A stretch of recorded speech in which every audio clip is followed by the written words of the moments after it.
Halo Sobat 100, masih bersama saya Rosid Adrianto dalam program 100 Institute. Dan kita masih membahas soal-soal pada bab pengukuran. Berikut ini ada soal berkaitan dengan kesalahan sistematis. Simak soalnya baik-baik ya.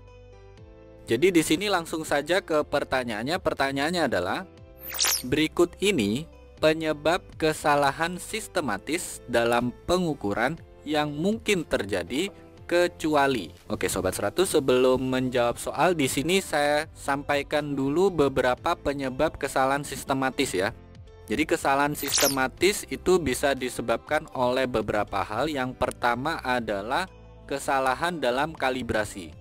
Ingat ya Sobat 100, pengukuran itu ketika kita menggunakan alat ukur, langkah pertama yang harus kita lakukan adalah melakukan kalibrasi. Kalibrasi ini penting karena ini nanti akan berakibat pada data yang kita ambil ya. Jadi pastikan ketika kita mengkalibrasi ini, jika tidak melakukan pengukuran atau alat ukur belum dipakai, ini pastikan jarum penunjuknya menunjukkan angka 0 ya. Oke, ini penyebab kesalahan sistematis yang pertama, kesalahan kalibrasi. Kesalahan yang kedua itu adalah kesalahan titik nol. Ini biasanya kita salah dalam melihat garis atau jarum saat menunjukkan titik nol. Ini biasanya di pengukuran menggunakan alat ukur seperti jangka sorong atau micrometer scope ya.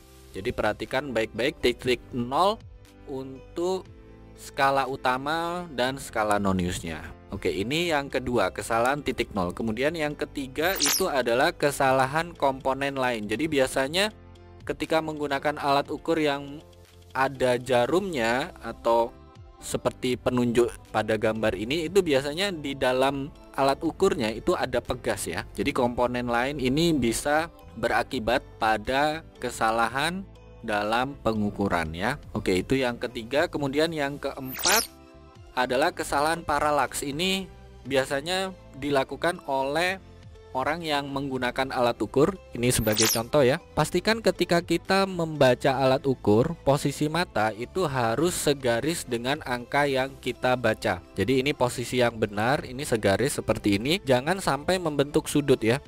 Kalau membentuk sudut atau membacanya dalam arah yang miring seperti ini, maka nanti kita akan membaca angka yang salah. Oke, jadi ini ya penyebab kesalahan sistematis ya. Ada 4, yaitu kesalahan kalibrasi, kesalahan titik nol, kesalahan komponen lain, dan kesalahan paralaks. Nah, karena di sini yang ditanya kecuali, maka Sobat 100 cek opsi jawaban yang ada di soal. Selain 4 ini, maka jawabannya apa? Ya, jawabannya adalah kesalahan acak. Ini jawabannya ya Sobat 100. Oke Sobat 100, sampai di sini bisa dipahami ya. Jadi ingat baik-baik, penyebab kesalahan sistematis itu bisa kesalahan kalibrasi, kesalahan titik nol, kesalahan komponen lain, dan kesalahan paralaks. Karena yang ditanya adalah kecuali, berarti jawabannya adalah kesalahan acak. Begitu ya Sobat 100, sampai di sini bisa dipahami ya. Nah, kalau Sobat 100 sudah paham untuk video penjelasan ini, Sobat 100 bisa melihat atau mempelajari video penjelasan yang berikutnya. Lalu untuk pertanyaan atau soal-soal berkaitan dengan mata pelajaran matematika, fisika, kimia, Mandarin atau English, Sobat 100 bisa tanyakan soalnya di aplikasi tanya jawab soal. Oke Sobat 100, selamat belajar ya.